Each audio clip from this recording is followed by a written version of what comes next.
خبروں کی تفصیل میں خوش آمدید۔ خبروں کا باقاعدہ آغاز کریں اور سب سے پہلے آپ کو بتائیں کہ چیف جسٹس یحییٰ آفریدی کی زیر صدارت ہونے والے جوڈیشل کمیشن کے اجلاس میں 6 ججز کی سپریم کورٹ میں تعیناتی کی منظوری دے دی گئی ہے۔ ذرائع کے مطابق جوڈیشل کمیشن کی جانب سے جن ججز کی تعیناتی کی منظوری دی گئی ہے ان میں chief justice Islamabad high court Aamir Farooq, chief justice Sindh high court Shafi Siddiqui, justice Salahuddin Balochistan high court کے چیف جسٹس ہاشم خان کاکڑ اور پشاور ہائی کورٹ کے جسٹس شکیل احمد بھی شامل ہیں۔ جسٹس میاں گل حسن اورنگزیب کو سپریم کورٹ میں قائم مقام جج لگانے کا فیصلہ کیا گیا ہے۔ جسٹس منصور علی شاہ اور جسٹس منیب اختر نے چیف جسٹس آف پاکستان یحییٰ آفریدی کی صدارت میں ہونے والے اجلاس سے بائیکاٹ کر دیا ہے۔ دونوں ججز نے چیف جسٹس کو اجلاس مؤخر کرنے کے لیے خط بھی لکھا تھا۔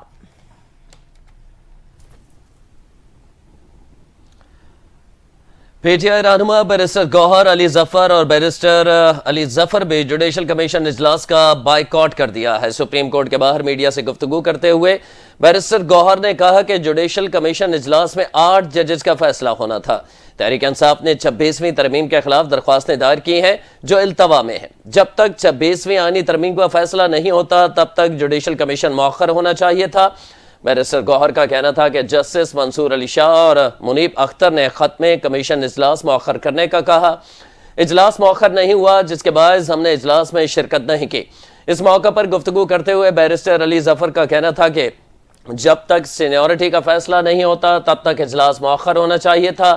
سینیورٹی کا مسئلہ بھی التوا پر ہے لیکن ہماری نہیں مانی گئی۔ لاہور ہائی کورٹ کے 9 نئے ایڈیشنل ججز نے اپنے عہدوں کا حلف اٹھا لیا ہے۔ Chief justice Lahore high court justice Aalia Neelum نے ایڈیشنل ججز سے حلف لیا۔ حلف برداری کی سادہ اور پروکار تقریب لاہور ہائی کورٹ کے مرکز سبز راز میں منعقد کی گئی۔ رجسٹرار لاہور ہائی کورٹ گل خان نے تقریب سے نظامت میں فرائض سر انجام دیے۔ تقریب میں سینئر ترین جج جسٹس شجاعت علی خان، جسٹس علی باقر موجود تھے۔ لاہور ہائی کورٹ کے افسران نے بھی شرکت کی۔ تقریب میں جسٹس حسن نواز مختوم، جسٹس ملک وقار، حیدر اعوان، جسٹس سردار اکبر علی، جسٹس سید احسن رضا قاضوی، جسٹس ملک جاوید اقبال اور جسٹس محمد جواد ظفر نے حلف اٹھایا۔ جسٹس خالد عیساق، جسٹس ملک محمد اویس خالد اور جسٹس چودھری سلطان محمود بھی حلف اٹھانے والوں میں شامل ہیں۔ صوبائی اور وفاقی لاء افسران اور سینئر وکلاء سمیت حلف اٹھانے والے ججز کی فیملیز اور عزیز و اقارب بھی حلف برداری کی تقریب میں شریک ہوئے۔ سپریم کورٹ میں وکلاء کے پیش نہ ہونے پر ملٹری ٹرائل کیس کی سماعت کل تک ملتوی کر دی گئی۔ سماعت کا تمام احوال جانیے اس رپورٹ میں۔ جسٹس امین الدین خان کی سربراہی میں 7 رکنی آئینی بینچ نے فوجی عدالتوں میں سیولینس کے ٹرائل کے خلاف انٹرا کورٹ اپیل پر سماعت کی۔ سماعت شروع ہوئی تو سلمان اکرم راجہ کے معاون وکیل رانا وقار نے عدالت کو بتایا کہ سلمان اکرم راجہ ٹریفک کے سبب عدالت نہیں پہنچ سکے۔ سپریم کورٹ آنے کے لیے صرف ایک ہی راستہ مارگلا روڈ والا کھلا ہے۔ اس پر جسٹس جمال مندوخیل نے ایڈوکیٹ رانا وقار سے مکالمہ کرتے ہوئے کہا کہ خواجہ حارث پہنچ گئے، باقی لوگ بھی پہنچ گئے ہیں، آپ بھی تو آ گئے ہیں۔ سلمان اکرم راجہ اگر آدھا گھنٹہ پہلے نکل آتے تو وہ اس وقت یہاں موجود ہوتے۔ لگتا ہے وکلا چاہتے ہیں لوگ قید میں سڑتے رہیں۔ ٹھیک ہے، وکلا نہیں چاہتے تو کیا جا سکتا ہے۔ جسٹس امین الدین خان نے ریمارکس میں کہا کہ فریق مقدمے کے وکلا میں سے کوئی دلائل دینا چاہے تو دے سکتا ہے۔ کیا ویڈیو لنک پر کوئی فریق مقدمے کا وکیل ہے تو دلائل دے سکتا ہے؟ جس پر عدالتی عملے نے بتایا کہ ویڈیو لنک پر بھی کوئی وکیل موجود نہیں ہے۔ اس پر عدالت نے ریمارکس میں کہا کہ ٹھیک ہے، کیس کی سماعت کل تک ملتوی کر دیتے ہیں۔ بعد ازاں عدالت نے مختصر حکم نامہ جاری کیا جس میں کہا گیا کہ کیس سماعت کے لیے پکارا گیا، سلمان اکرم راجہ عدالت میں موجود نہیں تھے، اس لیے کیس کی سماعت کل تک ملتوی کی جاتی ہے۔ اسلام آباد ہائی کورٹ نے پیکا ایکٹ میں ترمیم کے خلاف دائر درخواستوں کو سماعت کے لیے مقرر کر دیا ہے۔ رجسٹرار آفس کی جانب سے جاری روسٹر کے مطابق پی ایف یو جے اور اینکرز ایسوسی ایشنز کی درخواستوں پر سماعت کے لیے بینچ بھی تشکیل دے دیا گیا جو کل سماعت کرے گا۔ جسٹس راجہ انعام امین منہاس کل پیکا ایکٹ میں ترمیم کے خلاف درخواستوں پر سماعت کریں گے۔ رجسٹرار آفس نے کل کی سماعت کی کاز لسٹ بھی جاری کر دی ہے۔ درخواستیں وکیل عمران شفیق اور ریاست علی آزاد کے ذریعے دائر کی گئی ہیں۔ دفتر خارجہ نے انکشاف کیا ہے کہ لیبیا میں پاکستانیوں سمیت 65 تارکین وطن کو لے جانے والی ایک اور کشتی سمندر میں ڈوب گئی ہے۔ دفتر خارجہ کی جانب سے جاری بیان میں کہا گیا ہے کہ لیبیا کے دارالحکومت طرابلس میں سفارت خانے کی اطلاع دی ہے کہ تقریباً 65 مسافروں کو لے کر جانے والی ایک کشتی لیبیا کے شہر زاویہ کے شمال مغربے میں مارسا ڈیلا کی بندرگاہ کے قریب الٹ گئی ہے۔ دفتر خارجہ کے مطابق طرابلس میں پاکستانی سفارت خانے نے فوری طور پر ایک ٹیم زاویہ اسپتال روانہ کی ہے تاکہ مرنے والوں کی شناخت میں مقامی حکام کی مدد لی جا سکے۔ سفارت خانہ متاثرہ پاکستانیوں کی مزید تفصیلات حاصل کرنے کی بھی کوشش کر رہا ہے۔ صورتحال پر نظر رکھنے کے لیے وزارت خارجہ کے کرائسس مینجمنٹ یونٹ کو فعال کر دیا گیا ہے۔ پاکستان تحریک انصاف کے رہنما نے پارٹی قیادت پر ایک بار پھر سوالات اٹھاتے ہوئے سنگین الزامات عائد کر دیے ہیں۔ پاکستان تحریک انصاف کے سینئر رہنما شوکت یوسف زئی نے اپنے ویڈیو بیان میں پارٹی میں ڈسپلن کا ایشو بھی اٹھا دیا۔ انہوں نے کہا کہ تحریک انصاف میں ڈسپلن کا بہت بڑا فقدان ہے۔ تفصیلات دیکھیے اس رپورٹ میں۔ شوکت یوسف زئی نے اپنے ویڈیو بیان میں کہا کہ بانی پی ٹی آئی جیل میں ہیں اور ہم باہر بیٹھ کر عہدے کھیل رہے ہیں۔ ثوابی میں تاریخی جلسہ کرنے پر کارکنوں کو خراج تحسین پیش کرتا ہوں جو خود اپنے خرچے پر بانی پی ٹی آئی کی کال پر ثوابی پہنچے۔ پارٹی لیڈرشپ سے اپیل کرتا ہوں کہ پارٹی میں ڈسپلن قائم کریں اور جو لوگ بھی سستی شہریت کے لیے پارٹی کو استعمال کرنا چاہتے ہیں ان کے خلاف فوری ایکشن لیا جائے۔ ثوابی جلسے میں جو کچھ ہوا وہ افسوسناک ہے۔ پارٹی میں سزا و جزا کا عمل شروع کرنے کا خیر مقدم کرتا ہوں۔ انہوں نے کہا کہ گورنر پنجاب نے حکومت کا بھانڈا پھوڑ دیا ہے اور کہا ہے کہ حکومت فارم 47 کی ہے اور عطا تارڑ فارم 47 کے MNA ہے۔ میں مطالبہ کرتا ہوں کہ عطا تارڑ کو فوری طور پر وزارت سے ہٹا کر ان کے خلاف تحقیقات کی جائیں کیونکہ یہ بات ایک عام آدمی نے نہیں پیپلز پارٹی کے گورنر پنجاب نے کی ہے۔ پی ٹی آئی رہنما کا کہنا تھا کہ وزیر اعظم شہباز شریف کہتے ہیں کہ 1 سال میں اندھیرے سے اجالے کا سفر شروع ہو گیا ہے۔ یہ کون سا اجالا ہے جو نظر ہی نہیں آ رہا؟ یہ شاید اس اندھیرے سے اجالے کے سفر کا ذکر کر رہے ہیں جس میں 1 سال پہلے تاریکی میں پی ٹی آئی کا مینڈیٹ چوری کر کے دن کے اجالے میں فارم 47 کی جعلی حکومت بنائی گئی جس کی وجہ سے آج معیشت تباہ، ادارے تباہ، کارخانے بند، انویسٹمنٹ ختم، سرمایہ کار ملک چھوڑ کر جا رہے ہیں جبکہ ایکسپورٹ کم ہو گئی ہے۔ شوکت یوسف زئی نے کہا کہ ٹرمپ کا شوشہ حکومت نے خود چھوڑا ہے، ہمیں اللہ کے سوا کسی سے امید نہیں ہے، لیکن یہ یقین سے کہہ سکتا ہوں کہ اگر ٹرمپ نے کال کی تو شہباز شریف کھڑے ہو کر کال سنیں گے۔ بانی پی ٹی آئی جمہوری اداروں کا احترام اور جھوٹے بیانیے پھیلانے سے گریز کریں۔ ذاتی سیاسی فائدے کے لیے ریاستی اداروں کو بدنام کرنا غیر ذمہ دارانہ اور قومی استحکام کے لیے نقصان دہ ہے۔ بانی پی ٹی آئی کے آرمی چیف کو کھلے خط پر سندھ کے سینئر وزیر شرجیل انعام میمن نے رد عمل دیتے ہوئے کہا ہے کہ بانی پی ٹی آئی کے الزامات احتساب سے بچنے اور سیاسی عدم استحکام کو ہوا دینے کے لیے ان کی جاری مہم کا حصہ ہے۔ اپنے دور حکومت کے دوران بانی پی ٹی آئی نے عدلیہ پر بے جا اثر ڈالنے کی کوشش کی۔ ان کی موجودہ شکایات منافقانہ ہیں۔ تمام آئینی ترمیم جمہوری عمل سے گزری ہیں۔ منتخب ججوں کے حوالے سے بانی پی ٹی آئی کے الزامات گمراہ کن ہیں۔ عوامی حمایت کھونے کے بعد بانی پی ٹی آئی جمہوری عمل کو بدنام کرنے کی کوشش کر رہے ہیں۔ بانی پی ٹی آئی خود 2018 میں الیکٹورل انجینئرنگ کے الزامات کے درمیان برسر اقتدار آئے۔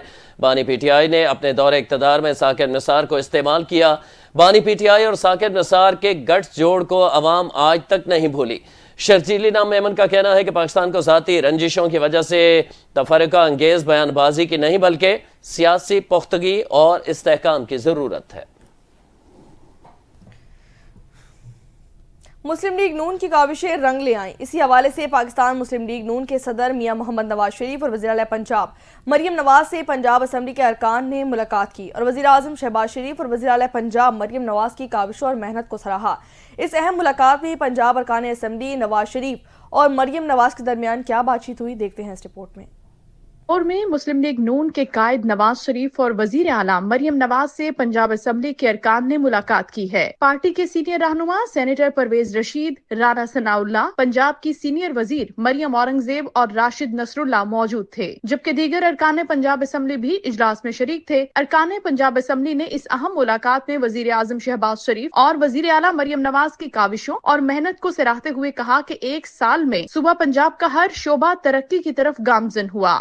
ٹینڈرنگ کا شفاف نظام شروع کیا گیا۔ میرٹ پر یکساں اور معیاری ترقی کا سفر آگے بڑھ رہا ہے۔ واگا ٹورزم کوریڈور کی تعمیر بے مثال ہے اور پنجاب کی خوشیاں واپس آ رہی ہیں۔ دوران ملاقات نواز شریف نے شرکاء سے گفتگو کرتے ہوئے ملکی صورتحال پر کہا کہ اللہ کرے ہم ایک بار پھر ٹیک آف کر سکیں۔ شہباز شریف بہت محنت کر رہے ہیں اور ایک طویل عرصے کے بعد لاہور اور پنجاب کے عوام میں خوشی اور اطمینان نظر آ رہا ہے۔ اللہ تعالیٰ نے تیزی سے